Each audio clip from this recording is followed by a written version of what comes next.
From the outside, the Coles lived the kind of life people slowed their cars to admire. Their home sat at the bend of a quiet street in Lakewood, where the mountains rose like a promise in the distance, and the evenings smelled faintly of pine and clean air. The house was not extravagant, but it was deliberate. Wide windows that caught the sunset, a porch that suggested long conversations, a warmth that seemed to spill gently into the neighborhood. It was the kind of place friends described as settled, a word heavy with approval. Ethan Cole fit neatly into that picture. Tall, composed, with the calm confidence of a man who believed planning could solve most problems. He spent his days shaping the city itself. As a senior urban planner, he spoke fluently about zoning laws and long-term vision, about building communities that would outlast him. People trusted him. They liked the way he listened before he spoke, the way his certainty never sounded like arrogance. And then there was Naomi. Naomi Cole had a presence that softened rooms. She moved through the world with a quiet authority earned, not claimed, the kind that came from years of doing work that mattered when no one was watching. As a nonprofit program director for early childhood education, she carried stories with her. Children learning to read, families finding stability, small victories stitched together into real change. She laughed easily, loved deeply, and remembered details others forgot. When she spoke, people leaned in. Together, Ethan and Naomi were effortless. At dinner parties, they moved as one, finishing each other's sentences, sharing private smiles that suggested history and safety. Their friends often said, half joking, that if love had a syllabus, the Coles had mastered it. 12 years together, 7 of them married, and still they reached for each other without thinking. A hand at the small of a back, fingers brushing in passing, a glance that said, "I see you." They had rituals. Sunday mornings meant coffee on the porch, Naomi wrapped in a cardigan, Ethan pretending not to notice the chill. Weeknights meant cooking together, music low, laughter rising when something burned or spilled. Their life had rhythm, harmony, and a sense of permanence that made others feel calmer just by witnessing it. And yet, there was a room they rarely opened. Down the hallway, past the guest bedroom and the small office, sat a space that had never quite decided what it wanted to be. The walls were painted a soft, hopeful shade, chosen years ago with careful optimism, but the room remained mostly empty. No crib, no toys, just a quiet waiting that lingered like an unfinished sentence. They did not talk about it much anymore, not because it didn't matter, but because it mattered too much. Still, when neighbors waved and friends smiled with envy, when someone inevitably said, "You two have everything," Naomi would answer with grace, and Ethan would nod with practiced ease. The lie was not spoken aloud. It lived in the silence between words, in the careful way they protected their beautiful life from questions that might crack it open. This was the life everyone envied, a love that looked complete, a future that seemed secure. No one could see the delicate pressure building beneath the surface, or how close perfection was to breaking. And if you're already sensing that quiet tension, that feeling that something precious is being held together by care alone, stay with this story. Share your thoughts, leave a comment if a moment feels familiar, and follow along as this carefully built life begins to reveal what admiration so often hides. The first diagnosis arrived quietly, almost politely, as if it were afraid of overstaying its welcome. It came wrapped in careful language, in gentle smiles, delivered across a desk too clean to feel real.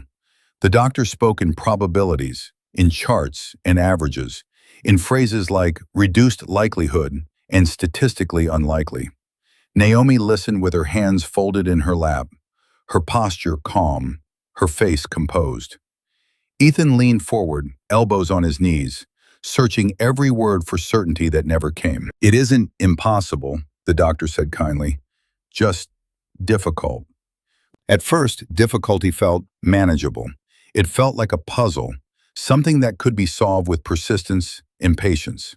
They told themselves this was just another project, another season that required endurance.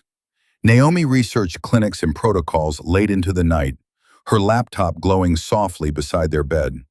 Ethan built timelines in his head, convinced that if they followed each step correctly, the outcome would eventually obey. The early months carried a strange, fragile excitement. There were whispered jokes about baby names, quiet smiles exchanged in grocery store aisles when they passed the infant section. Naomi marked dates on a calendar with careful precision. Ethan learned the language of cycles and windows and numbers he had never needed before. Hope in those days was light enough to carry. Then hope began to change its weight. Treatments became invasive. Time became segmented into appointments, blood tests, injections that Naomi administered with steady hands and a jaw set just a little too tight. Hormones rewrote her body's rhythms, tugging her emotions in unfamiliar directions. Some days she felt buoyant, almost euphoric. Other days she wept without warning, startled by her own reflection. Ethan tried to be strong. He learned when to hold her and when to step back, when to speak and when silence was the only kindness. But beneath his support lived a growing restlessness. Each failed attempt carved a thin line of disappointment that he pretended not to notice, as if ignoring it might stop the accumulation. The doctors remained consistent, almost cruel in their neutrality. It happens. Let's try again. Your body is responding, just not the way we hoped. Naomi absorbed the language with discipline.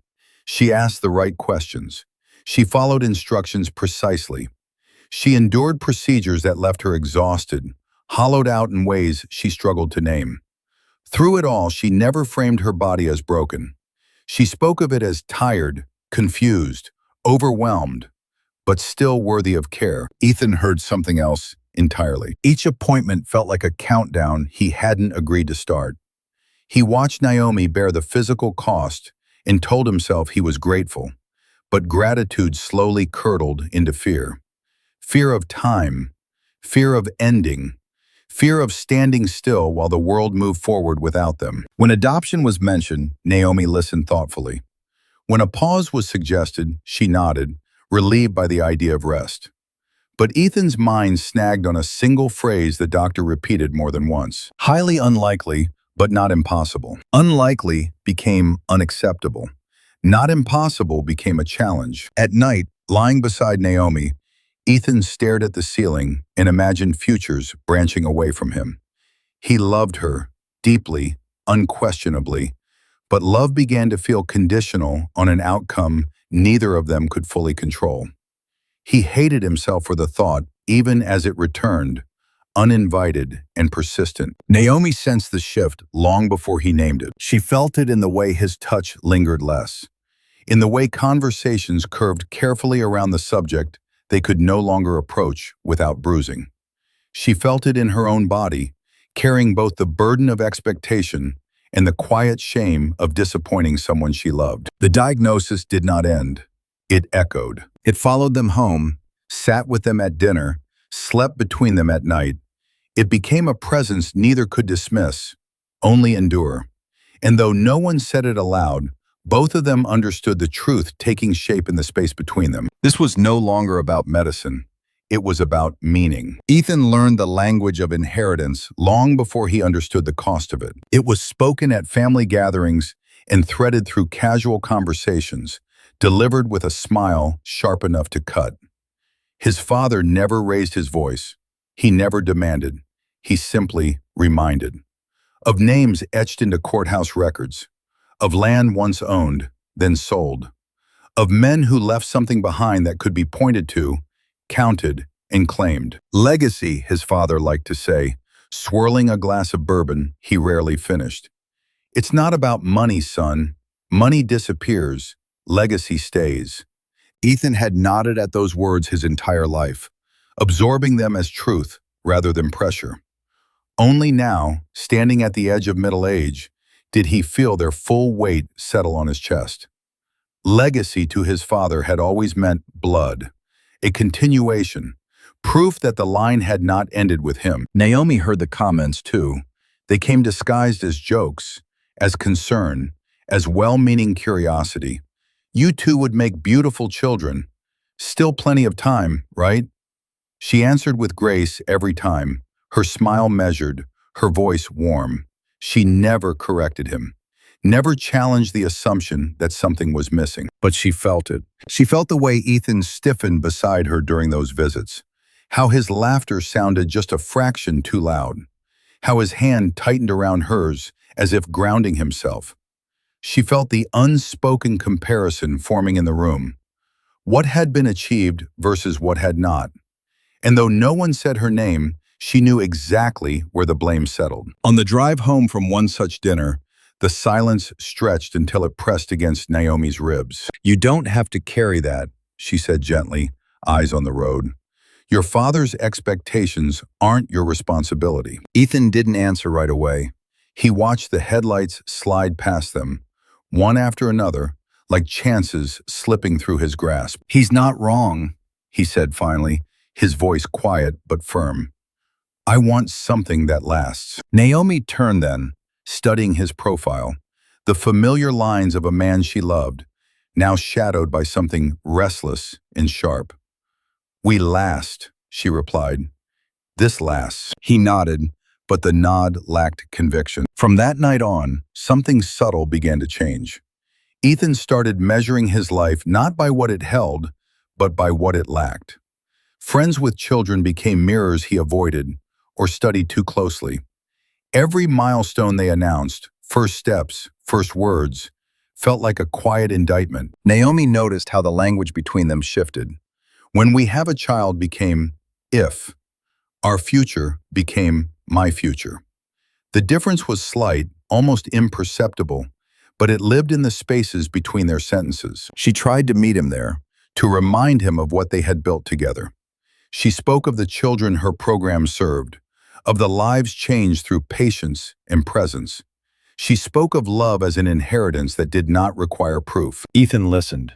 He always listened, but somewhere inside him, a different voice had begun to speak louder. It whispered that love without continuation was temporary, that partnership without progeny was unfinished, that a man who left no heir had failed, no matter how gentle his heart or steady his hands. And Naomi, sensing this quiet drift, felt a familiar ache settle in her chest, not the ache of loss, but of being slowly, silently replaced by an idea. Inheritance, she understood then, could exist without love. And that truth, once realized, changed everything. It began on a night that was supposed to be ordinary. The city building sat half-lit and nearly empty, the kind of municipal silence that felt almost holy after business hours.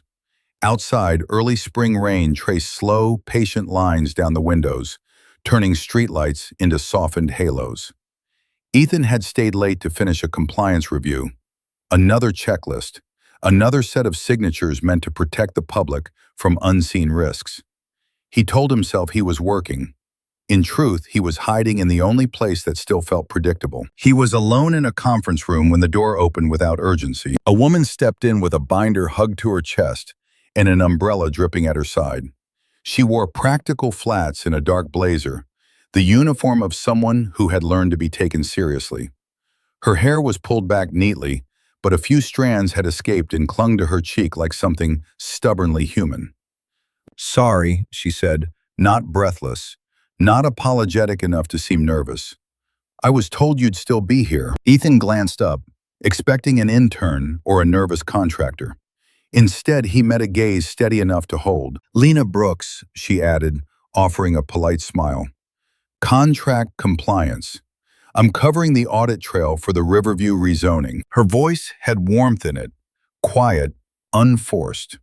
Not charm, not performance, just presence. Ethan rubbed a hand over his eyes. "I didn't think anyone else was still working." Lena set the binder on the table and opened it with practiced efficiency. "Some of us don't get to go home until the math behaves," she said lightly, then nodded toward his scattered papers. "You've been here a while." It wasn't the kind of comment that pried. It didn't demand explanation. It simply acknowledged what was true. And something about that, about being seen without being interrogated, made Ethan's shoulders loosen by a fraction. They worked quietly for a while. Numbers, dates, signatures. Their hands occasionally reached for the same sheet, and each time Lena pulled back with an ease that suggested she wasn't trying to create intimacy, only to avoid awkwardness. There was no flirtation in her movements. If anything, her restraint made the room feel safer. When the last discrepancy was resolved, Ethan exhaled as though he'd been holding his breath for weeks. He leaned back in the chair, staring at the ceiling tiles. "I hate paperwork," he admitted, half a confession, half a joke. Lena closed the binder and didn't laugh too loudly. Paperwork is how people pretend chaos can be managed. Ethan turned his head toward her. The words landed softly, but they carried truth, an intimacy of observation that didn't require closeness to feel personal. "You sound like you've seen a lot of chaos," he said. Lena's smile shifted, smaller now, more private. "Haven't we all?" The rain tapped the windows, steady and patient. Outside, the city continued without them. In that quiet room, with fluorescent light and damp air clinging to Lena's umbrella, Ethan felt an unexpected stillness settle over him, an unfamiliar relief, as if he had stepped out of his own life for a moment and into a pause he didn't know he needed. He should have gone home. Naomi would already be there, likely curled on the couch with a book, waiting with the kind of gentle patience that had once felt like sanctuary. And yet Ethan didn't move. He stared at Lena's hands as she gathered her documents, capable hands, calm hands, and he felt the ache in his chest sharpen into something he couldn't name. Lena glanced up again, as if sensing the shift. "You okay?" she asked. It was a simple question, no sweetness layered over it, no expectation of an answer that would make her feel useful. Ethan opened his mouth to offer the easy lie. "I'm fine," the lie he'd been living inside for months. But the quiet of the room, the softness of the rain, and the steadiness in Lena's eyes made him feel tired of pretending. He swallowed. "I don't know," he admitted, and the honesty startled him. Lena didn't lean forward. She didn't touch his arm. She didn't play therapist. She simply sat back in her chair and held the silence like she knew how to make space without filling it. "That's allowed," she said gently, not knowing. The words were so small, and yet they struck something loose in him. Ethan looked away quickly, ashamed of how close he suddenly felt to breaking. He had spent months being strong for Naomi, strong at work, strong in front of his father's expectations. He had been strong until strength became a cage. Lena watched him without judgment. And in that quiet, something dangerous began. Not passion, not romance, not the easy heat of desire. It began as relief. The relief of being heard without being corrected. The relief of being seen without being measured. The relief of someone listening and not asking him to be anything more than human. When Ethan finally stood, he realized how late it had become. Lena slipped her umbrella strap around her wrist. "You should go," she said, as if she'd been thinking the same thing. He nodded. "Yeah, I should." But as they walked toward the elevators together, the space between them felt charged in a way neither of them named. Not yet. Because the most dangerous kind of connection doesn't announce itself loudly. Sometimes it arrives like rain, quiet, steady, and inevitable, until you look down and realize you're already soaked. Ethan told himself it was nothing. A late meeting, a long week, a moment of kindness that simply happened to land in the softest part of him. He repeated those explanations the way a man repeats a prayer, not because he believed it, but because he needed it to be true. At home, Naomi greeted him with a warmth that made guilt feel like a physical thing. She had learned, over the years, how to read exhaustion in the slope of his shoulders, how to soften her voice when life had sharpened his edges. She poured him tea without asking, kissed his temple, and returned to the couch as if their love required no proof. That was the problem, Ethan realized in the quiet that followed. Their love was steady. It was faithful. It was built from patience and history and the intimate knowledge of each other's habits. It was the kind of love that didn't sparkle for strangers because it had long ago become something rarer, dependable. And yet, inside him, Something restless kept circling the same cruel thought. Dependable isn't the same as enough. He hated that thought.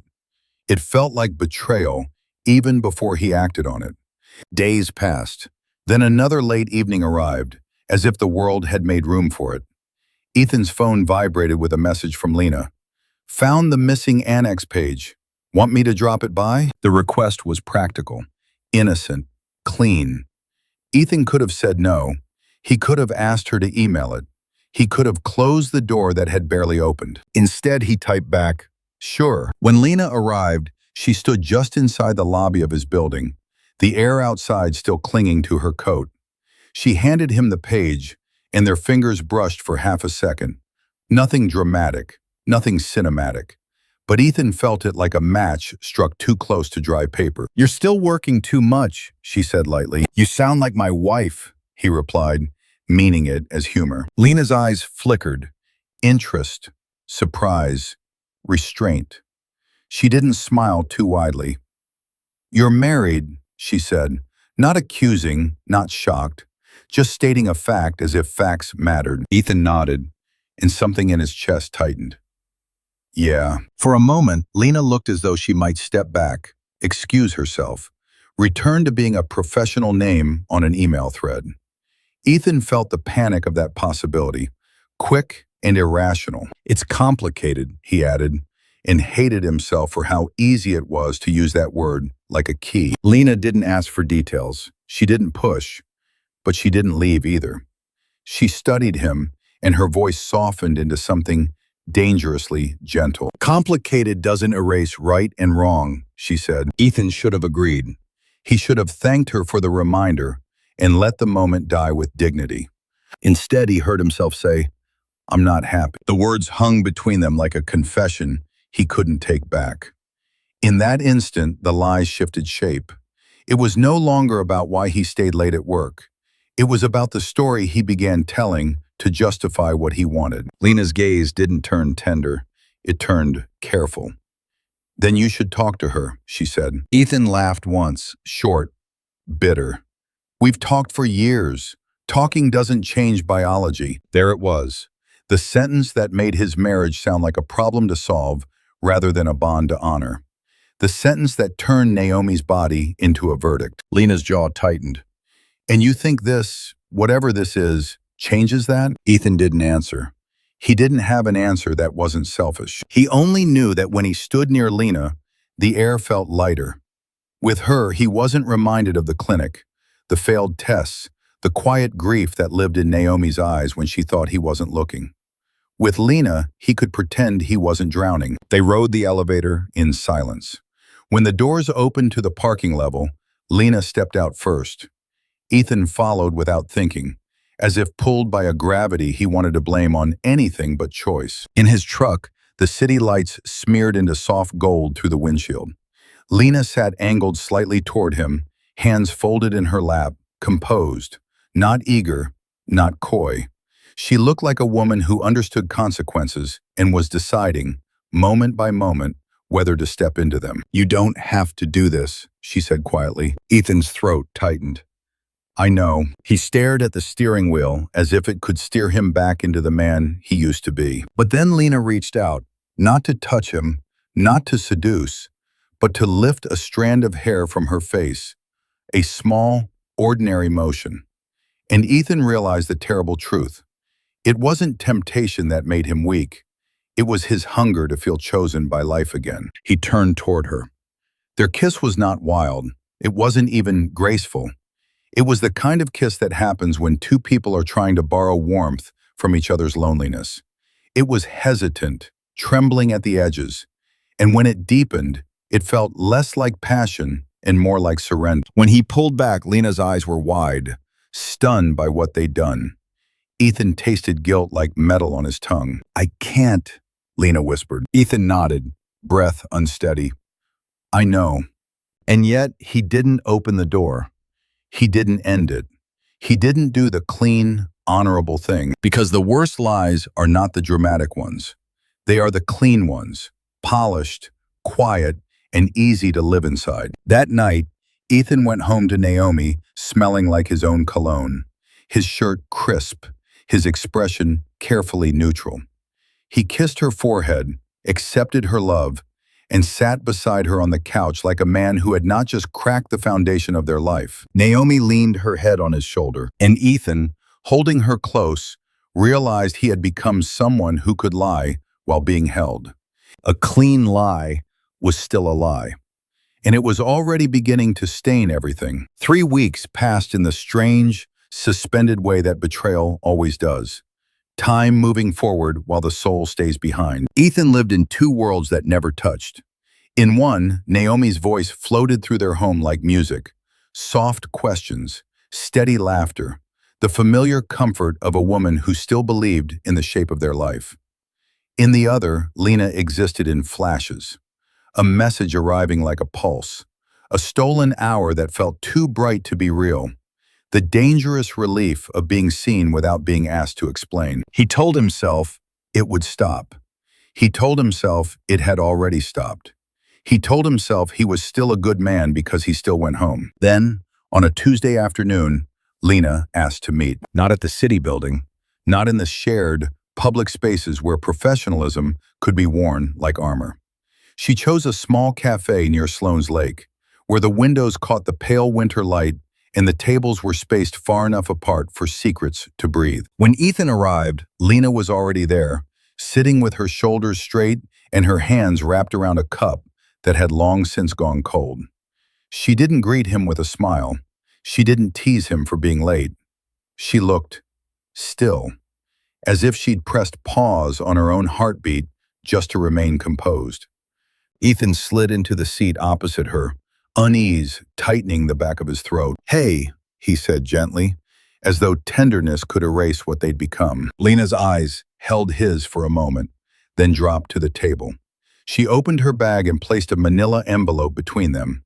Thin, official, the kind of object that changed a life without raising its voice. "I didn't want to do this over text," she said. Ethan stared at the envelope. His mind tried to race ahead, but fear kept snagging it, dragging it back into the present. "What is it?" Lena took a breath, slow and deliberate, as if she had rehearsed this sentence until it no longer belonged to her. "I'm pregnant," she said quietly, "and I'm keeping it." The cafe seemed to tilt, not violently, but enough to rearrange everything. Ethan's first reaction wasn't disbelief. It wasn't panic. It was something darker and more primitive. Relief so intense it felt like euphoria. A child. A wordless image rose in him. A small hand wrapped around his finger. A laugh in his living room. The weight of a future he could finally hold. He hated himself for how quickly the yearning rushed in, how eagerly it shoved decency aside to make room for hope. He opened the envelope with hands that didn't quite feel like his. Inside were medical forms, an ultrasound printout, dates typed neatly on clinic letterhead. Everything looked clean, credible, official. Lena watched him as he scanned the pages, her face unreadable. Not triumphant, not pleading, just watchful, like someone observing whether the truth would be welcomed or punished. Ethan's mouth went dry. "Are you sure?" It was a ridiculous question. The kind asked by men trying to keep control over something they'd already surrendered to. Lena's voice tightened. "Yes, I'm sure." He looked again at the dates, the gestational estimate. It fit the timeline. It fit just enough to feel like fate had stepped in where Naomi's body had refused. How far along?" he asked, though the number was right there in ink. 11 weeks, Lena said. "I found out late because my cycles have never been predictable." Ethan nodded, nodding too much, as if agreement could turn this into a miracle instead of a catastrophe. His mind flickered toward Naomi, her patience, her quiet suffering, the way she had endured needles and hope and humiliation, without letting bitterness take her voice. And then, just as quickly, his mind slid away from her, chasing the brighter image again. A baby. His baby. The ease of that thought terrified him. "Ethan," Lena said softly, pulling him back, "I need you to understand something. I didn't tell you this to trap you." Her words were careful, almost defensive. Ethan realized, with a twist of shame, that she knew exactly how she might be seen. "I'm telling you because the child deserves clarity," she continued, "and because I won't pretend this isn't complicated. But I'm not asking you to love me. I'm not asking you to become someone else's dream." She paused, then added quieter, "I'm asking you not to disappear." Ethan's heart thudded hard against his ribs. Disappear. The ugliest option, yet suddenly the easiest too. He could deny. He could delay. He could drag this into confusion until everyone broke under it. But he couldn't. Not when the very thing he had been chasing for years was sitting here. Ink on paper. A small shape in grayscale. His voice came out rough. "It's mine?" Lena's gaze held steady, but there was a flicker, something like hesitation, quickly masked. "Yes," she said. "It's yours." The word yours rang in Ethan's chest like a bell. He barely heard the quiet caution beneath it. He barely noticed the way Lena's fingers tightened around her cup, as if she were bracing. Because Ethan wasn't looking for truth. He was looking for permission. Outside the window, the lake lay flat and cold, reflecting a sky that offered no answers. In the warm, hushed cafe, Ethan felt the future leaning toward him, seductive in its simplicity. A child, a legacy, a way out of the endless diagnosis. And in that moment, before a paternity test, before a conversation with Naomi, before any act of courage, Ethan made his choice in the most dangerous way possible. He chose with his hunger. He reached across the table and covered Lena's hand with his own, as if that gesture could sanctify what had begun in secrecy. "We'll figure it out," he said, the words steady, almost convincing. "I'm not going anywhere." Lena didn't smile, not fully. She only nodded once, slow and careful, as if she were accepting something she didn't entirely trust. And Ethan, walking out of the cafe afterward, felt light for the first time in years. So light he didn't notice the darker truth trailing behind him like a shadow. A claim can be neatly packaged. A document can look official. A promise can sound sincere. But none of it is proof. And the greatest tragedies often begin with a man deciding he doesn't need any. Ethan did not leave Naomi in one dramatic moment. He left her the way winter leaves a tree, quietly, day by day, taking what was green until only the outline remains. At first it was harmless on the surface. A late meeting, a dinner he couldn't make, a phone call taken outside with his voice lowered and his back turned, as if secrecy were simply professionalism. Naomi noticed, of course. She had always noticed. Love had made her attentive in the way some people are attentive to weather, feeling changes in pressure before clouds even appear. But she didn't accuse him. Not yet. She told herself he was exhausted, that the last round of treatments had carved something raw into both of them. She offered gentleness the way she always had. Quiet dinners, soft touch, patience that did not demand repayment. Ethan accepted every kindness like a thief accepts hospitality. And the more he accepted, the more he feared the moment when Naomi's patience would turn into a question he couldn't answer. So he began to soften the ground. He did it without cruelty in his mind, though it was cruel in practice. He picked fights over nothing. The dishwasher loaded wrong, the thermostat set too low, the way Naomi folded towels into neat, perfect stacks, as if order could hold off grief. He made her feel like she was always one small mistake away from disappointing him. Naomi stared at him across the kitchen counter one night, her hands still wet from rinsing plates. "Ethan," she said softly, "what is happening to you?" He didn't meet her eyes. He couldn't. Her gaze was too honest, too intimate. It made him feel seen in the very place he was trying to disappear. "I'm tired," he replied, as if exhaustion explained betrayal. "I'm tired of the pressure. I'm tired of us living like everything is fine when it isn't." Naomi's voice remained calm, but it thinned, like glass stretched too far. "Then talk to me. Don't punish me." Punish. The word landed like a stone. Ethan swallowed, and for a moment he almost stopped. Almost told her everything. Almost let the truth tear through the room so at least the damage would be honest. But then the image returned, An ultrasound printout, Lena's steady voice saying, "I'm keeping it." The intoxicating idea that the thing Naomi could never give him might already be forming inside someone else. And the thought hardened him. He started moving money too, not in one obvious sweep, but in careful withdrawals that felt, to him, like preparation rather than theft.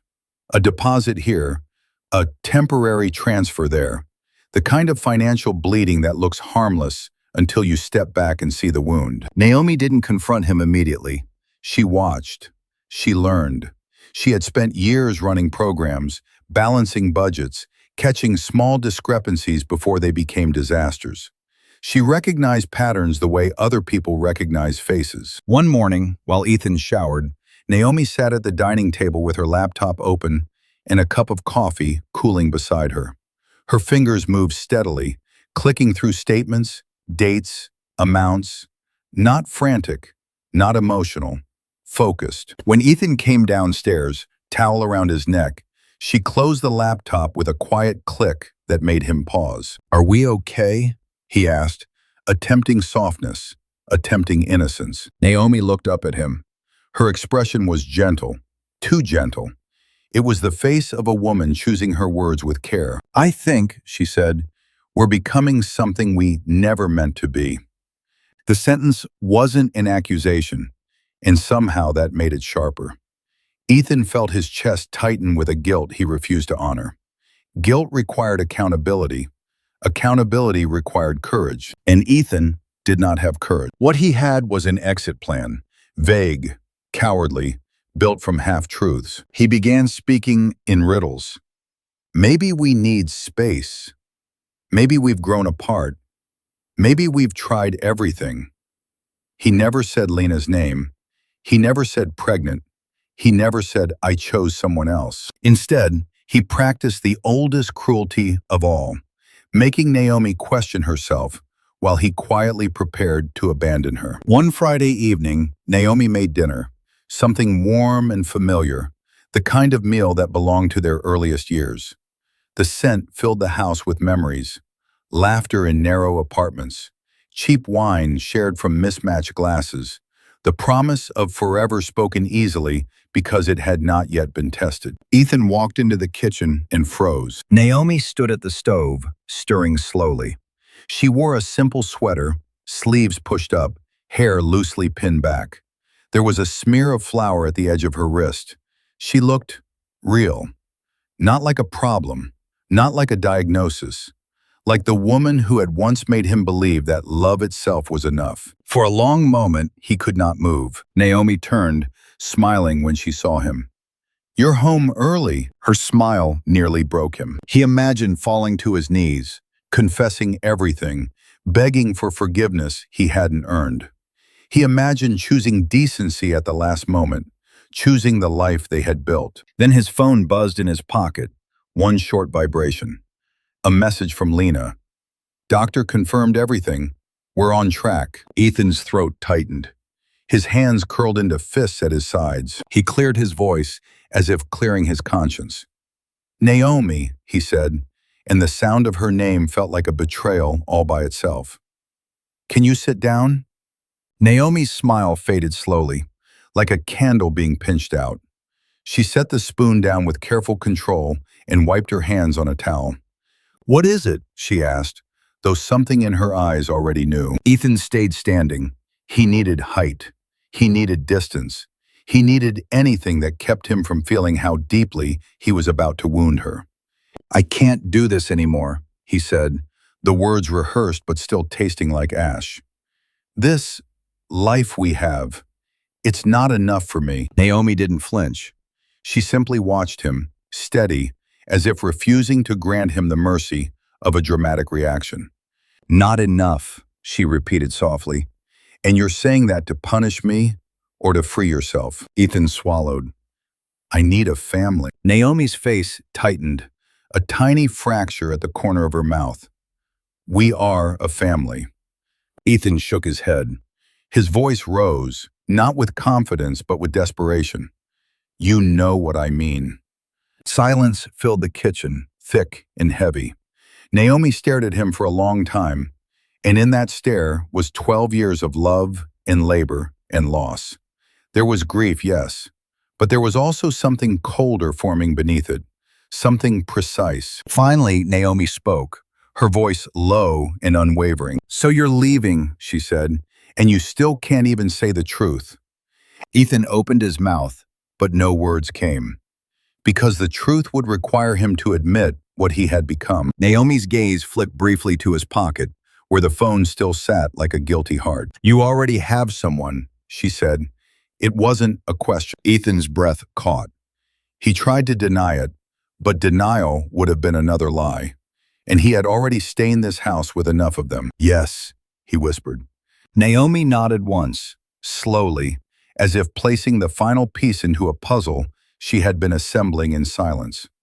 Her hands trembled slightly, but her posture remained upright, dignified. "Then go," she said, "but don't pretend this is anything noble."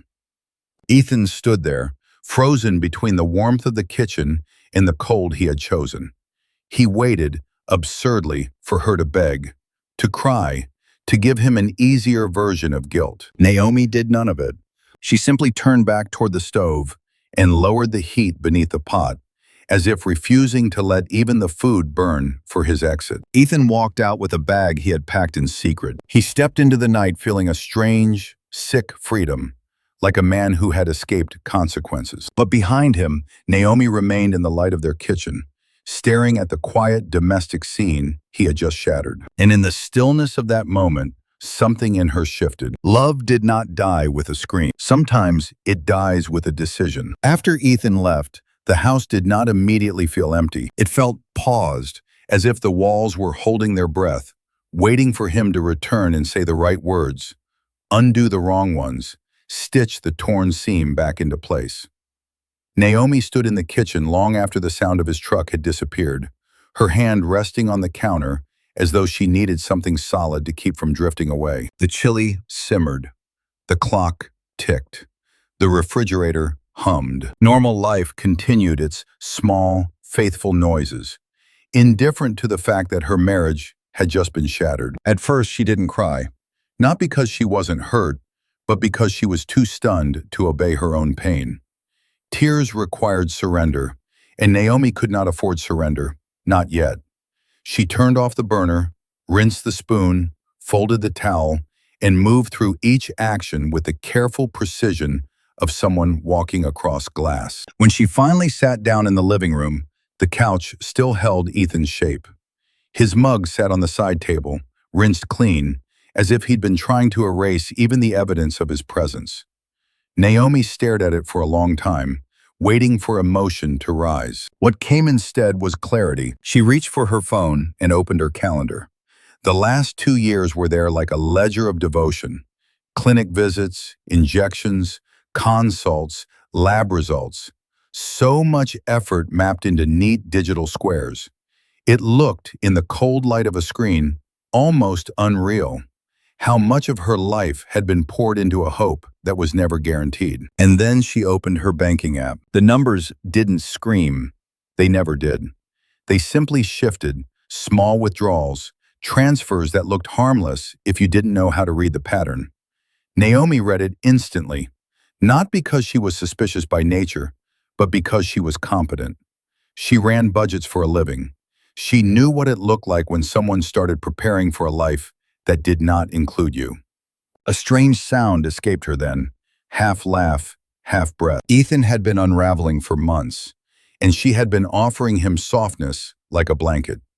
Meanwhile, he had been packing his escape in quiet installments. Naomi set her phone down and closed her eyes. This is the moment grief usually claims a person, the moment the body collapses under the weight of realization. Naomi felt the edge of it approach, like a wave rising. But right before it could crest, something inside her stiffened. Not anger yet. Something cleaner. The next morning, she woke before sunrise. Her eyes felt gritty, her limbs heavy, but her mind was steady. She made coffee and opened her laptop at the dining table. The sky outside was still dark, the neighborhood silent, as if the world had not yet decided what kind of day it would be. Naomi, she began to gather facts. Not assumptions, not theories, facts, dates, amounts, messages. Every small inconsistency Ethan thought was invisible. She created folders, labeled them calmly, saved screenshots the way she used to save grant documentation. Methodical, complete, unassailable. Later that day, she drove to an office downtown with her hands steady on the steering wheel and her wedding ring still on her finger. The first person she met was a family attorney recommended by a colleague, an older woman with sharp eyes and a voice that carried both firmness and compassion. Naomi sat across from her, smoothed the hem of her coat, and spoke with a calm that surprised even herself. "My husband left," she said. "He has someone else, and he's moving money." The attorney did not gasp or soften into pity. She nodded as if Naomi had just handed her a set of keys. "Then we start now," she replied, "while the story is still fresh, while the paper trail is clean." Naomi left that office with a list: what to document, what to freeze, what not to say.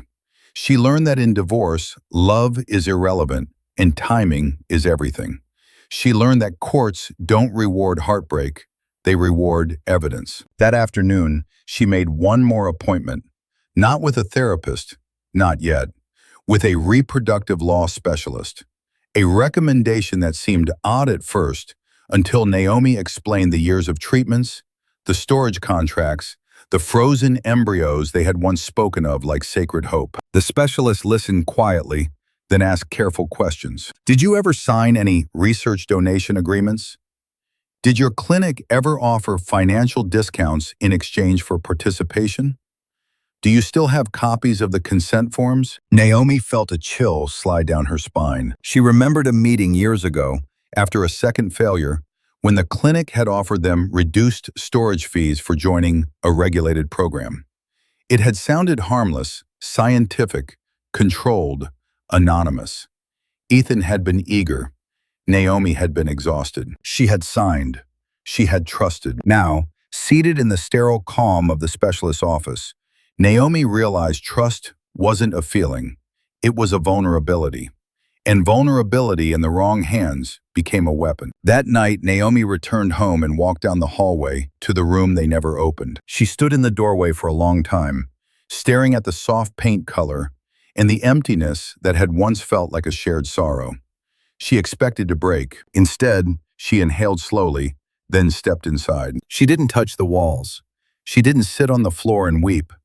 She simply looked around as if she were seeing the room clearly for the first time. This space had been waiting, not for a baby, for a decision. Naomi walked back out, closed the door gently, and stood in the hallway, her palm resting against the wood. In her chest, something shifted into place with a quiet finality. She had mourned for years, mourned her body, mourned the dream, mourned the version of Ethan who once held her like she was enough.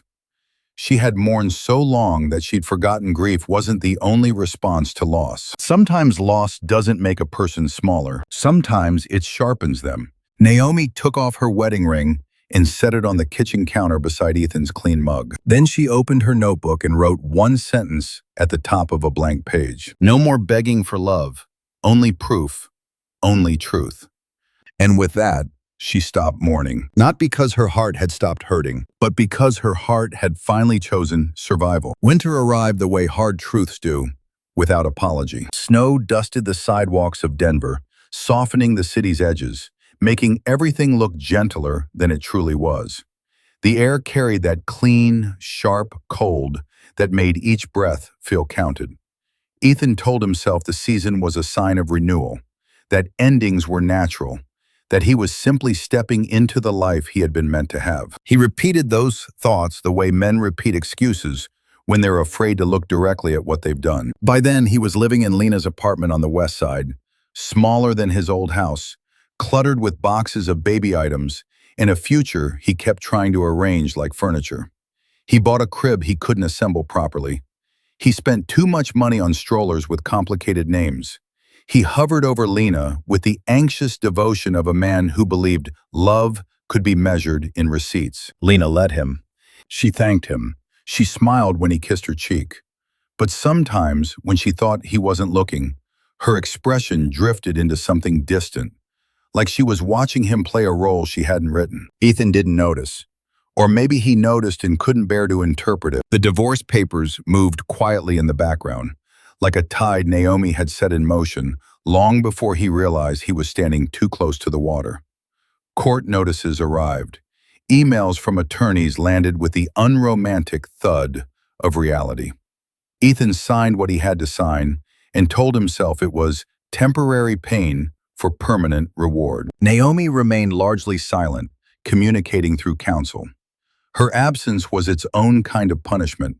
No screaming, no pleading, no desperate calls in the night, only distance, only documents. Ethan hated it more than he would have hated tears, because it offered him no comfort, no evidence that she still belonged to him in any way. Then Lena went into labor. It happened early in the morning, when the world outside was still dark and quiet. Ethan woke to Lena's hand gripping his wrist, her face pale, her breath measured but tight. "It's time," she whispered. Ethan's heart lurched. He scrambled for keys, a bag, his phone, moving too fast, too clumsy, as if speed could prove his worthiness. The drive to the hospital felt unreal, the streets slick and glittering under streetlights. Lena stared forward, jaw clenched, the muscles of her neck taut with pain she refused to dramatize. At the hospital, everything became bright and clinical. Nurses moved with calm efficiency. Monitors beeped. Consent forms appeared. Ethan signed where they told him to sign, his handwriting shaky. He felt like a man being carried along by a river he didn't fully understand, only desperate to reach the other side. Hours blurred. Lena's pain rose and fell like waves.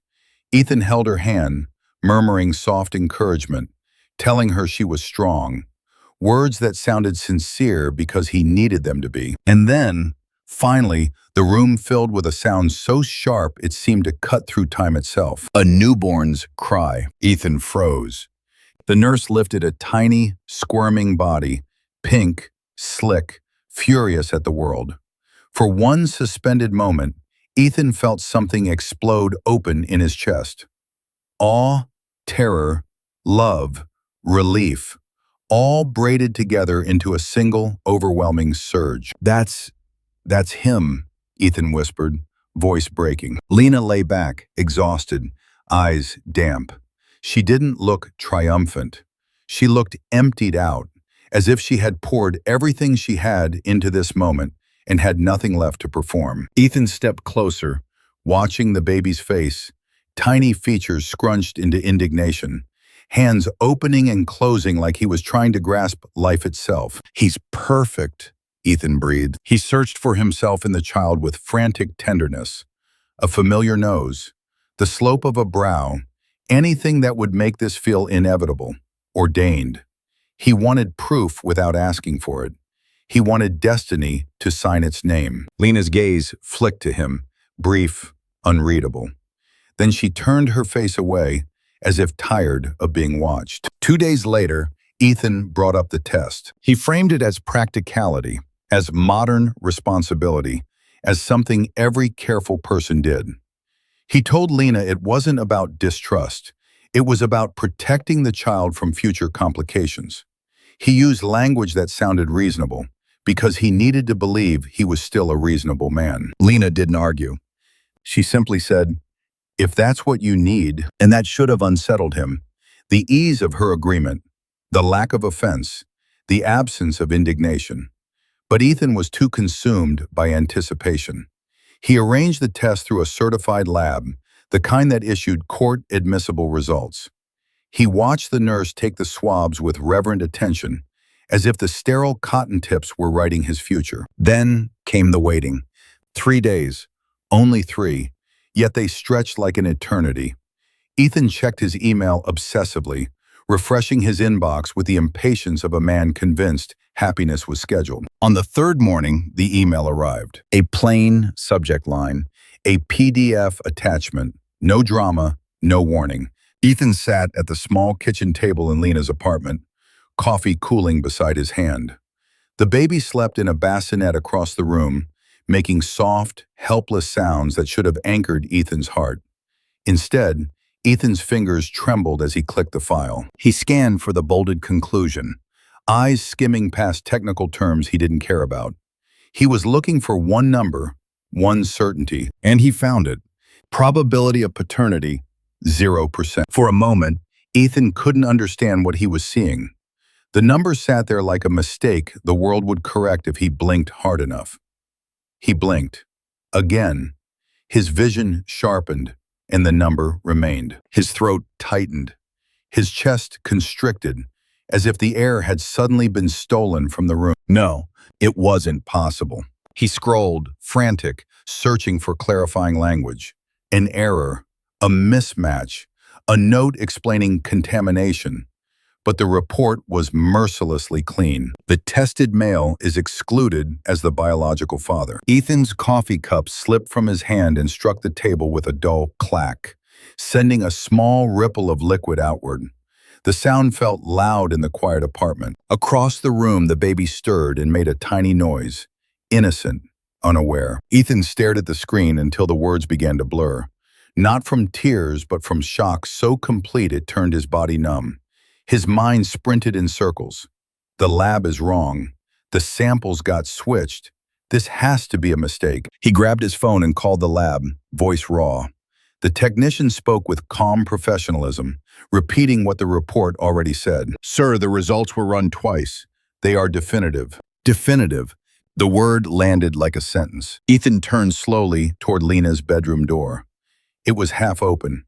He could see the edge of a chair, a folded blanket, a glimpse of the life he had chosen, built on a claim, held together by his hunger. He stood, legs unsteady, and walked toward the door as if drawn by dread itself. Lena was awake, sitting up in bed, the pale hospital bracelet still on her wrist. Her hair was unwashed, her face stripped of makeup and performance. She looked at him as he entered, and something in her eyes sharpened. Recognition, calculation, fear. Ethan held up the printed report, his hands shaking so violently the paper fluttered. "Explain this," he whispered. Lena's gaze dropped to the page, her face drained of color. For a second, her lips parted, as if she might continue the lie. Then her shoulders sank, as though the weight of pretending had finally become too heavy. "I thought," she began, voice cracking, "I thought it could be yours." Ethan's breath hitched. "Could be?" His voice rose, not loud, but dangerous. "Lena, I left my wife. I emptied accounts. I signed leases.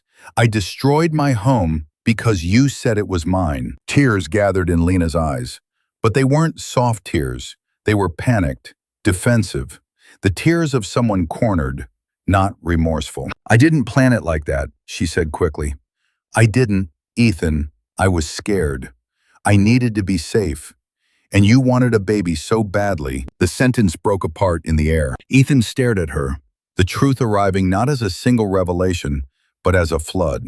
She hadn't offered him a miracle. She had offered him a hook. And he had swallowed it willingly because he had been starving. Behind him, the baby made another small sound, a fragile reminder that innocence could exist even inside deception. Ethan's hands fell to his sides, the paper dangling like something dead. In that moment, the romance he'd invented around this new life shattered completely. What remained was cold, stark consequence, sharp enough to slice through every excuse he had ever used. And for the first time since he'd walked out on Naomi, Ethan understood with brutal clarity. The worst part wasn't that Lena had lied. The worst part was that he had wanted the lie more than he had wanted the truth. Ethan drove back to the old house as if pulled by instinct rather than choice. Snow clung to the edges of the road, packed into gray ridges by passing tires. The neighborhood looked unchanged. Lawns trimmed even in winter, porches swept clean, windows glowing softly with evening light. It was cruel how familiar everything felt, how untouched the world seemed by the wreckage he carried inside him. He parked at the curb and sat there for a long moment, hands resting uselessly on the steering wheel. His phone lay face down in the cup holder, the DNA report folded and creased in his jacket pocket, like a wound he couldn't stop touching. He didn't know what he expected.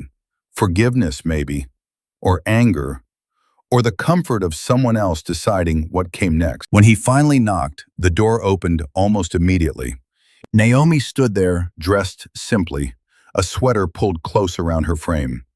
Her hair was loose, her face bare of makeup, her expression calm in a way that felt almost unreal.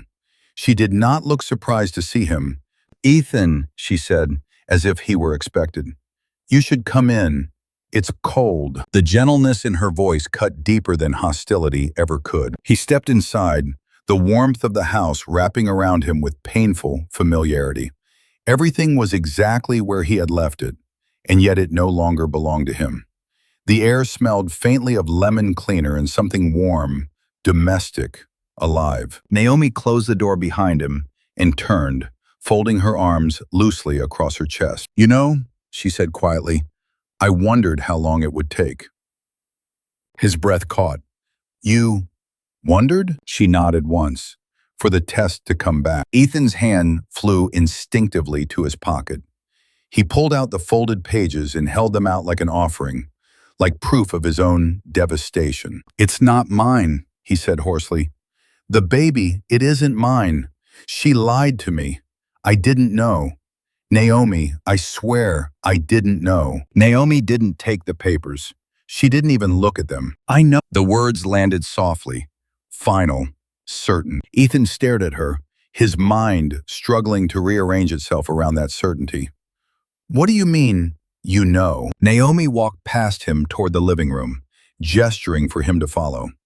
She sat in the armchair by the window, the one she favored in the evenings, and crossed her legs with unhurried composure. Ethan remained standing, as if unsure whether he was allowed to sit in this version of their life. "I paid for the test," Naomi said, "through the court, before the baby was born." His knees nearly buckled. "You, what?" "I needed admissible results," she continued evenly. "Not something you could argue away later. Not something based on trust or hope." Naomi watched him with eyes that were clear, almost luminous. There was sadness in them, yes, but it was contained, folded neatly into resolve. "You left me because you believed you had found certainty," she said, "because you thought biology had finally chosen you. I needed the truth documented before you came back asking me to absorb the fallout." Ethan sank onto the edge of the couch, the weight of her words pressing him downward. "I didn't mean to destroy us," he whispered. I was desperate." Naomi. There was no accusation in her tone. That, more than anything, unraveled him. "I've spent years being patient," she went on. "With my body, with the doctors, with your fear. I mourned every loss quietly so you wouldn't have to carry it. But when you walked out without honesty, when you made my worth conditional on something neither of us controlled, I stopped mourning." Ethan looked up sharply. "What do you mean?" Naomi rested her hand against her abdomen, the gesture unself-conscious, protective. "I mean that grief had its season, and then it ended." His heart. "I'm pregnant," she said. 3 months. The room seemed to tilt. Ethan stared at her, disbelief crashing into him with greater force than the DNA report ever had. That's not possible," he breathed. "The doctors said." "They said unlikely," Naomi replied calmly. "Not impossible. And bodies are not machines, Ethan. They respond to pressure, to stress, to release." She studied his face as the truth settled in him, layer by layer. "I found out after you left," she continued. "I didn't tell you because you had already chosen a different future. If I had told you immediately, you would have come back, not because you understood what you'd done, but because the prize you wanted had reappeared." Ethan shook his head, tears burning his eyes. "I would have stayed. I would have fixed it." Naomi's expression softened, just a little. "No," she said gently, "you would have claimed it." The distinction sliced cleanly between them. "I needed you to face the consequences of your choices without me cushioning the fall," she went on. "I needed the court to see what I saw. A man who abandoned his marriage for an unverified claim. A man who moved money, made promises, and ran from responsibility when things grew hard. Ethan covered his face with his hands, a broken sound escaping him. I ruined everything. Naomi rose from the chair and stood before him. For a moment, she looked down at the man she had once planned a life with, the man she had loved through years of disappointment and hope. You ruined what we were, she said softly, not what I am. She reached out, not to comfort him, but to place a document on the table beside him. Divorce papers, neatly organized, already signed on her side. I signed this morning, Naomi said. The court has everything it needs. Ethan looked up, panic flaring. What about the baby? Naomi met his gaze steadily. The baby will be protected. That's my only priority now. Silence filled the room, heavy and irrevocable. Ethan realized then that the greatest loss wasn't the house or the marriage or even the lie he'd built his escape upon. It was the truth standing before him, calm, prepared, and no longer waiting to be chosen. Naomi had known all along, and she had let reality do what love no longer could. The next week unfolded like a slow unmasking, each day peeling back another layer of the story Ethan thought he understood. Naomi did not call him. She did not text. She did not give him the relief of her voice. Everything moved through attorneys now, through calendars and filings and the unromantic machinery that turns heartbreak into paperwork. And yet, there was one thread that could not be handled by lawyers alone. Because something about Lena's pregnancy, about the paperwork she had shown, about the way she had offered certainty without fear, had never sat cleanly in Naomi's mind. It was the kind of unease that doesn't shout, only whispers until you finally listen. So Naomi went back to the beginning, not to the night Ethan left, not to the months when the marriage thinned like worn fabric. She went back to the clinic. The building looked the same as it always had, neutral walls, soft lighting meant to soothe, framed photographs of babies and smiling parents that felt, to Naomi, like advertisements for miracles. She signed in with a steady hand, though her stomach tightened as if remembering every needle, every waiting room, every carefully controlled disappointment. A compliance officer met her this time, not a doctor. A woman with a kind face and tired eyes. The kind of person who had seen too many people break quietly. I understand you're requesting your full file, the woman said. Yes, Naomi replied, and every consent form attached to it, every addendum, every program agreement. The officer hesitated, then nodded. Of course. They led Naomi into a small conference room and placed a thick folder in front of her, printed, tabbed, official. The sheer weight of it made her breathe out slowly. Her story, reduced to paper. Naomi turned the pages with a calm that surprised her. She did not linger on the medical notes. She already knew them by heart. The protocols, the hormone levels, the failed cycles. Those pages carried pain, but not answers. The answers lived in the back. There, tucked between legal language and sterile signatures, was the document she had half remembered and never fully read. A donation agreement. It was written in the careful tone institutions use when asking people to give up something precious without realizing it.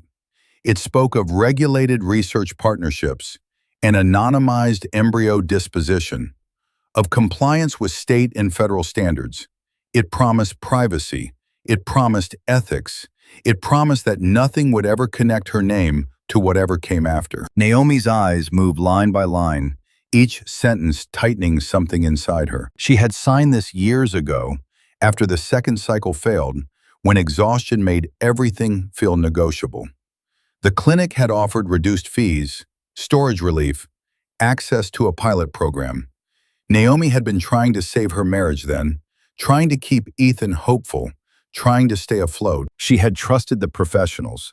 She had trusted the language. But trust, Naomi understood now, was not the same as protection. The compliance officer returned with a second folder. Supplemental records, notes from the clinic's legal department. I want to be clear, the woman said gently. We can't disclose recipient identities. The program is anonymous by design. but you're entitled to see the scope of what you consented to. Naomi's fingers tightened on the paper. I'm not here for identities, she said.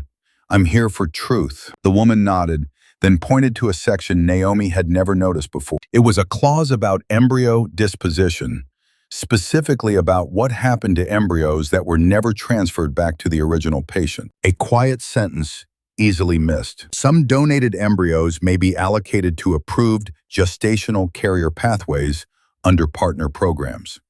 Naomi stared at that line until it blurred. Gestational carrier, not donor egg, not adoption, not a theoretical study. A woman carrying an embryo that was not genetically hers. Naomi felt cold spread through her chest. Not like fear, but like understanding. She thought of Lena, young, composed, practical. The way her claim of pregnancy had been packaged so neatly. The way she had seemed almost too calm about Ethan's insistence on a test.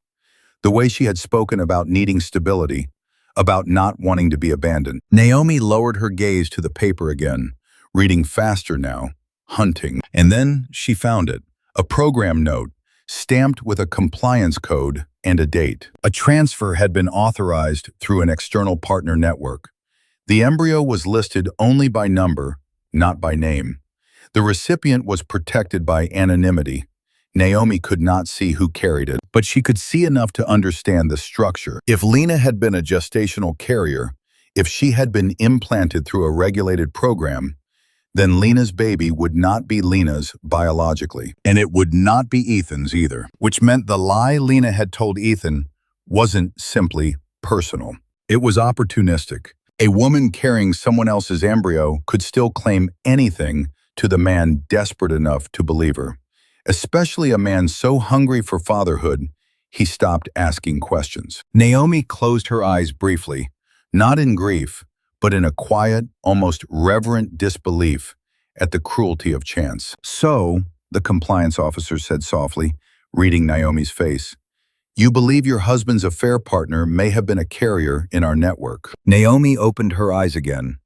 They were steady. I believe, she said, that my husband abandoned me for a promise he never verified, and that he did it with the same recklessness he accused my body of. She gathered the papers carefully, aligning the corners as if order could keep her heart from shaking. The compliance officer watched her with something like sympathy.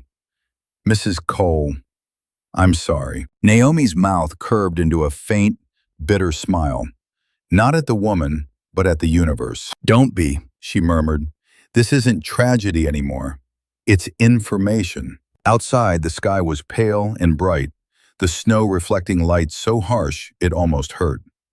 Naomi walked to her car and sat for a long moment with the folders in her lap, feeling the life she had lived rearrange itself into a sharper shape. Ethan had thought he was chasing certainty. In reality, he had been chasing a story, and now Naomi held the real one, printed, signed, documented, quiet proof that the world had been turning beneath their feet in ways none of them had understood. She rested a hand over her belly, breathing slowly. Whatever came next would not be built on hope. It would be built on the record.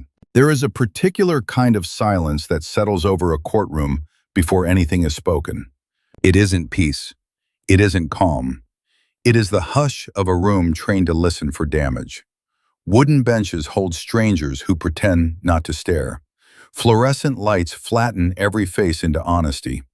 Even breath feels too loud, as if the air itself understands that some decisions cannot be reversed. Naomi arrived early. She wore a deep charcoal coat and simple earrings, her hair smoothed back with the same care she used when meeting donors or speaking to a board. Polished enough to be taken seriously, human enough to be believed. Pregnancy had softened her in subtle ways, a new gentleness in her posture, a protective instinct that made her hand drift to her abdomen when she thought no one was watching. But her eyes were steady, clear, not cold, disciplined. Her attorney sat beside her, placing documents on the table in neat stacks. Paper carried weight here. Paper was memory with teeth. Ethan came in a few minutes later. He looked like a man trying to restore order by dressing for it. A pressed shirt, a clean jacket, hair combed back. but no amount of grooming could erase the exhaustion around his eyes, the hollowed look of someone who had discovered that desire does not protect you from consequence. He kept glancing toward Naomi as if expecting some secret signal, an opening, a crack, an invitation back into the life he'd shattered. Naomi did not look at him. That refusal was not cruelty, it was boundary. It was the recognition that eye contact could become a bridge, and Naomi no longer built bridges for men who set fires. When the judge entered, everyone rose.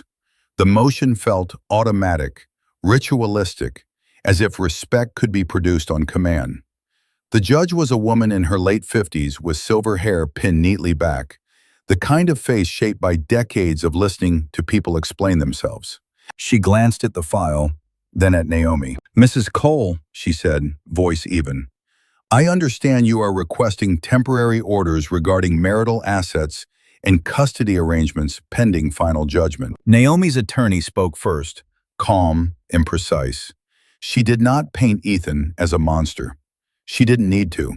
She laid out a pattern, and patterns are what courts understand best. A timeline appeared like a spine down the center of the room. The years of fertility treatment, the documented emotional stress, Ethan's abrupt departure, his undisclosed extramarital relationship, his transfer of funds from joint accounts, his financial commitments to a third party while still married, and Naomi's pregnancy, an event that legally shifted the stakes from heartbreak to protection. The attorney slid copies of bank statements forward, highlighted transactions, withdrawals that at first glance looked like minor decisions, but together formed an unmistakable trail. Naomi watched the judge's face as she read.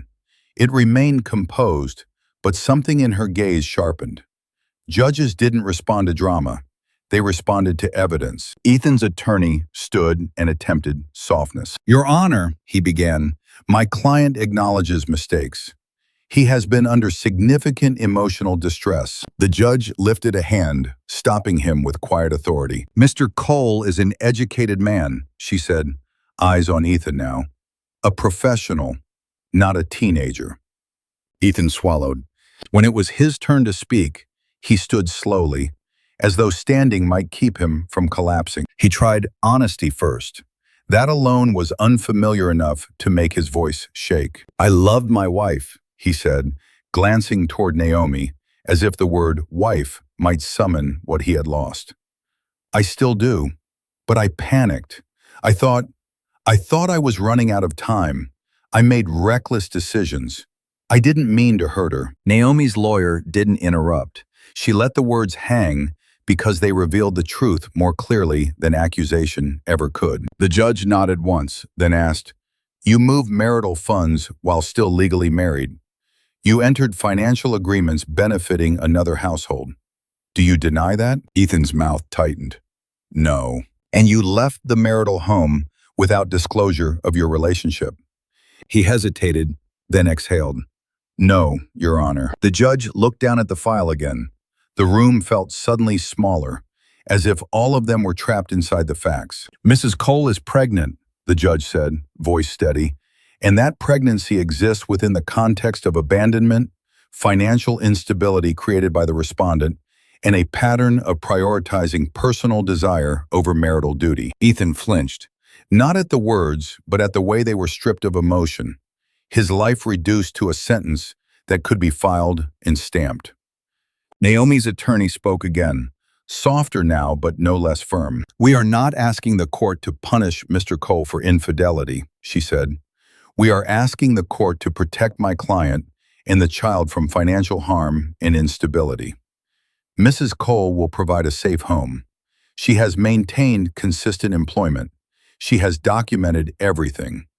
Mr. Cole, meanwhile, has demonstrated impulsivity, secrecy, and poor judgment with shared resources." The judge's gaze lifted to Naomi, briefly. It wasn't sympathy, it was assessment. Then she spoke. "Temporary orders will be granted." The words fell with the quiet finality of a gavel, without being a gavel. Naomi was awarded temporary exclusive use of the marital home. Joint accounts were frozen with specific limits. A restraining directive was added, not about violence, but about contact.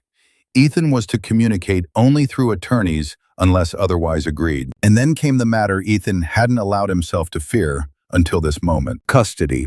The judge's eyes returned to Naomi's abdomen, then to the paperwork. Upon birth, she said, the court will establish paternity as appropriate.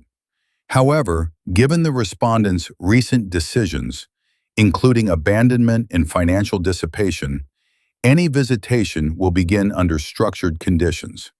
This is not punitive, it is protective. Ethan's breath caught. Your Honor, the judge raised a hand again. Mr. Cole, you will have the opportunity to demonstrate stability over time, but the court will not gamble with an infant's welfare because you regret what your choices cost you. Ethan's hands curled at his sides, knuckles whitening. His eyes glistened, but no tears fell. Tears would not help him here. Nothing would. Naomi remained still, listening as if the judge were describing someone else's life. But inside her, something loosened. Not triumph, not joy. Relief, maybe. A recognition that the world had finally aligned with what she had already understood. She had not been exaggerating. She had not been dramatic. She had simply been paying attention. When the hearing ended, people rose again. Chairs scraped softly against the floor.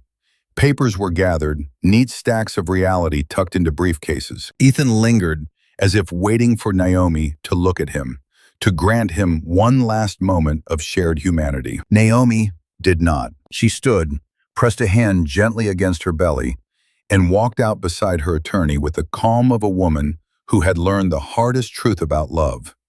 Love can be romantic. Love can be loyal. Love can be patient. But when someone shows you a pattern, you do not argue with it. You protect yourself from it. By the time the snow melted, the world had already rearranged itself around Ethan's mistakes. The courtroom's temporary orders were not dramatic in the way movies make them dramatic. They didn't come with shouting or slammed doors. They came with emails, signatures, and polite language that tightened like a net. Naomi remained in the house. The accounts were locked down. Ethan's access to the life he once took for granted narrowed to what the law allowed and what Naomi's silence permitted. He told himself he deserved it. Then 5 minutes later, he told himself he didn't. That was the rhythm of his days now. Contradiction, repentance, resentment, and the dull ache of consequence. He returned to Lena's apartment because he had nowhere else to go. But the apartment no longer felt like a new beginning. It felt like a waiting room after a diagnosis, filled with objects that promised comfort yet carried no peace. The crib still stood in the corner, half assembled. Boxes of baby formula still lined the kitchen counter. The bassinet held a baby who cried in the night, a small body demanding care from a mother whose exhaustion had already turned sharp. Lena moved through those days with a haunted steadiness. She did not look like a seductress or a mastermind. She looked like a woman who had made desperate decisions and now had to live inside the results. Her body still ached from birth. Her eyes stayed red-rimmed, not from romance, but from sleep deprivation and fear. Sometimes she stared at the infant's face for long stretches, as if searching for something, an answer, a justification, a way to love what she had carried without loving what she had done. Ethan watched her and felt his anger dull into something murkier. He had wanted a villain, someone to blame, a person whose cruelty would make his own betrayal feel smaller. But Lena wasn't cruel in the clean, cinematic way he needed. She was human, flawed, tired, defensive, a woman who had wanted safety and believed she could create it by attaching herself to a man hungry enough to mistake desire for destiny. The baby, Noah she had named him, was innocent enough to make Ethan's guilt feel like a disease. Ethan tried, at first, to keep playing the role he'd chosen. He warmed bottles, rocked the infant, pretended the tenderness in his hands meant something holy. But every time Noah's tiny fingers curled around his, Ethan felt the cruel irony. He could care for this child and still know, with clinical certainty, that the child was not his. The DNA results sat in his email like a ghost. One night, after Noah finally fell asleep, Lena sat on the couch with her knees pulled to her chest. The apartment was quiet except for the hum of the refrigerator and the distant traffic outside. Ethan stood in the doorway, holding a folded blanket he'd meant to bring to the bassinet. Lena spoke, without looking up. "You hate me," she said. Ethan's throat tightened. He wanted to deny it. He wanted to soften the sentence into something kinder. But truth had become too expensive to keep avoiding. "I hate what you did," he replied. Lena swallowed hard, her fingers gripping the fabric of her sweatpants. I didn't think it would go this far." Ethan let out a short, bitter breath. "It went exactly as far as you let it." Her eyes lifted then, fierce with exhaustion. "And you? You're acting like you were tricked into everything. You were so desperate for a baby you stopped asking questions. You wanted to believe me." The words struck because they were true. Ethan sank into the chair across from her, suddenly heavy. "I know," he admitted, voice hollow. "I wanted it so badly I didn't care if it made sense." Lena blinked rapidly, tears gathering but not falling. "I thought, if you stayed, if you built a home, maybe it wouldn't matter. Maybe love could make it real." Ethan looked toward the bassinet, toward the small rise and fall of Noah's chest. "Love doesn't rewrite biology," he said softly, "and it doesn't erase what I did to my wife." Silence stretched between them, long and brittle. Outside, the city moved on. Inside, two people sat with the ruin of their choices and realized there would be no version of this story where everyone emerged clean. The collapse continued in quieter ways too. Ethan's reputation at work began to fray, not because colleagues cared about his personal life, but because instability always leaks. He missed meetings. He answered emails late. His mind wandered in the middle of conversations. An old friend avoided him at the grocery store. A former coworker asked, with forced casualness, if everything was okay at home. It was humiliating how quickly a life could become gossip without anyone ever raising their voice. Then came the financial pressure. Frozen accounts meant Ethan had less access than he'd assumed. Court-mandated obligations were clear, non-negotiable. His attorney's bills piled up. Lena's rent was due. Medical costs arrived in neat envelopes. Ethan stared at the numbers and felt the walls close in. One afternoon, he received a call from his supervisor. The tone was sympathetic but firm, the kind of compassion that still ends with a locked door. "We're going to need you to take a leave," his supervisor said. "Not forever, but right now the department needs stability." Stability.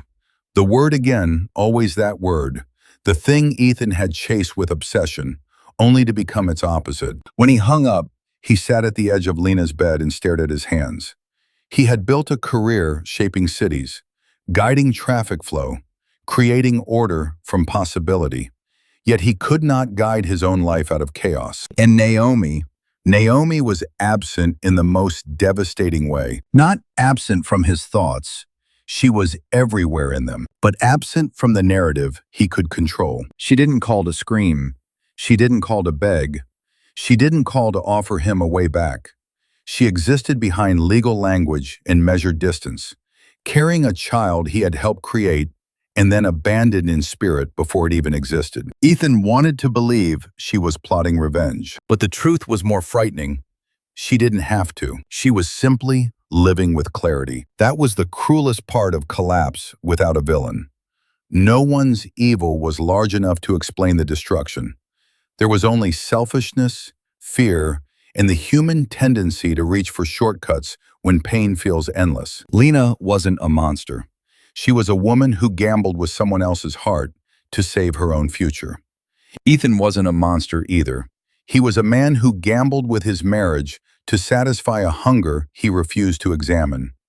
And Naomi? Naomi was the one who refused to gamble at all. Late one night, Ethan rose from the couch and walked into the kitchen. He poured himself water he didn't taste and leaned against the counter, listening to the apartment's thin walls and the baby's soft breaths from the other room. His phone lit up with an email, an update from Naomi's attorney, a scheduled date, a reminder, a list of obligations. No emotion, no warmth, only structure. Ethan stared at the screen and felt something inside him finally give way. Not a dramatic breakdown, not a cinematic sob, just a quiet, devastating understanding. He had wanted a new life so badly that he didn't notice he was burning down the only one that had ever truly loved him. And now, in the ashes of his choices, there was nowhere left to hide. Redemption did not arrive as a moment. It arrived as a routine. For Ethan, the years that followed were not marked by milestones so much as measurements. 2 hours, then 3. One afternoon, then one evening. Supervised visits that slowly loosened into public ones. Paperwork that replaced pleading. Silence that replaced argument. He learned quickly that no grand gesture could shorten time. No apology, however sincere, could leap over trust.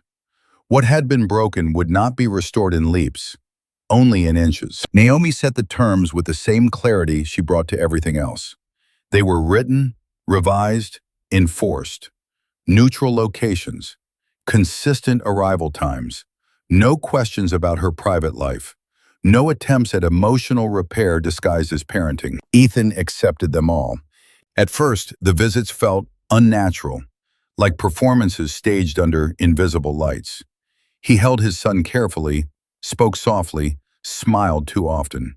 He feared doing something wrong, feared that one misstep would confirm every doubt Naomi had about him. But children are merciful in a way adults are not. Thomas did not know the history. He did not measure love against betrayal. He measured it by presence. By whether a man showed up when promised, by whether hands were warm, by whether laughter followed tears. And Ethan showed up every Wednesday evening, no matter the weather. Every Saturday morning, no matter how tired he was from work that had dropped several rungs below the life he once lived. He learned how to change diapers quickly, how to warm bottles just enough, how to kneel on playground gravel without complaint. He learned how to listen. Not to Naomi, she kept her distance with precision, but to the small human who existed because of them both, despite everything. The work outside fatherhood was humbler than he had ever imagined for himself. Ethan no longer managed projects that reshaped skylines. He managed schedules, invoices, slow rebuilding. He took positions others considered transitional and stayed longer than expected. Stability mattered more than pride now. Every paycheck was divided before it was spent. Support, rent, savings, therapy. There was no room left for illusion. Years passed. Naomi watched from a distance she never pretended wasn't intentional. She tracked consistency the way she once tracked ovulation cycles, with diligence, skepticism, and data. Reports from mediators, notes from counselors, observations from neutral supervisors. Ethan never asked for mercy. That, she noticed, was new. He did not call late at night. He did not ask for exceptions. He did not push against the boundaries she set. When plans changed, he adapted. When visits were shortened, he accepted them without argument. He had finally learned that entitlement was louder than love. The first unsupervised afternoon felt almost ceremonial. A park bench, a diaper bag, instructions given once, calmly. Back by 4, Naomi said. Ethan nodded. I will. And he was. That became the quiet pattern of his life, doing exactly what he said he would do, even when no one was watching. Especially when no one was watching. Thomas grew from a bundle into a boy, from a boy into a child who laughed freely and asked questions without fear. He learned that his father lived in a smaller apartment, drove an older car, and never missed a visit. He learned that love could be simple. Ethan learned something harder. He learned that fatherhood was not possession. It was permission, earned slowly, revocable, dependent not on biology alone, but on behavior sustained over time. Naomi never offered forgiveness in words. She offered access. That was more meaningful. Years later, at a school event, Ethan stood across the room from Naomi for the first time without tension tightening his chest. She looked well, grounded, not triumphant, just whole. A man stood beside her, steady and unassuming, someone who did not measure himself against Ethan at all. Ethan felt no jealousy, only clarity. He understood now what he had mistaken for legacy. It had never been about leaving something behind that carried his name. It had always been about showing up for something that needed him, again and again, without guarantee of reward. He had lost years chasing certainty. Now he spent them earning inches. And for the first time in his life, that felt enough. Legacy, Ethan learned, is not a thing you leave behind. It is a thing you live inside of, long after the applause has faded. On a quiet spring afternoon years later, he sat on the low metal bleachers of a neighborhood baseball field, the paint chipped, the sun warm on his shoulders. Around him, parents chatted idly, trading snacks and small talk. No one knew his history. No one cared. Here he was, just another father squinting into the light, waiting for a child to look his way. Thomas stood in the outfield, glove far too big for his hands, attention divided between the game and a butterfly hovering near the grass. When the ball rolled toward him, slow, unthreatening, Thomas scooped it up with exaggerated seriousness and threw it wildly off target. Ethan laughed. Not the loud, performative laugh of pride, but a soft one that rose without effort. Thomas turned, found his father in the crowd, and grinned. He lifted a hand and waved. That wave, small, unremarkable to anyone else, was everything. Across the field, Naomi sat beneath a tree, speaking quietly with the man who now shared her life. She looked peaceful, not victorious, not hardened, simply whole. When Thomas waved at her too, she smiled and waved back, then returned to her conversation without looking at Ethan. There was no bitterness in that moment, only balance. Ethan understood now that legacy had never been about bloodlines or names etched into stone. It wasn't about proving anything to a father who measured worth in continuance rather than care. Legacy was not certainty. It was consistency. It was the thousands of small choices no one applauds. Showing up on time, paying what you owe, listening when it's uncomfortable, staying when leaving would be easier. It was accepting limits without resentment. It was loving without ownership. He had lost the life he thought he wanted. In doing so, he had found the one he needed. When the game ended, Thomas ran toward him, flushed and breathless, clutching his glove like a trophy. Ethan knelt, wiped dirt from his son's cheek, and listened eagerly as Thomas explained every detail, each pitch, each miss, each moment that mattered to him. And Ethan listened, fully, gratefully. That was the inheritance he was building now. Not something that would outlive him on paper, but something that would live through him, day after ordinary day. Legacy, he finally understood, is not what you claim. It is what you earn, quietly, humbly, and over time. If this story moved you, if it made you reflect on love, consequence, or the meaning of showing up, take a moment to share your thoughts. Like, comment, and follow the channel to continue exploring stories where emotions run deep and truth arrives softly, but stays.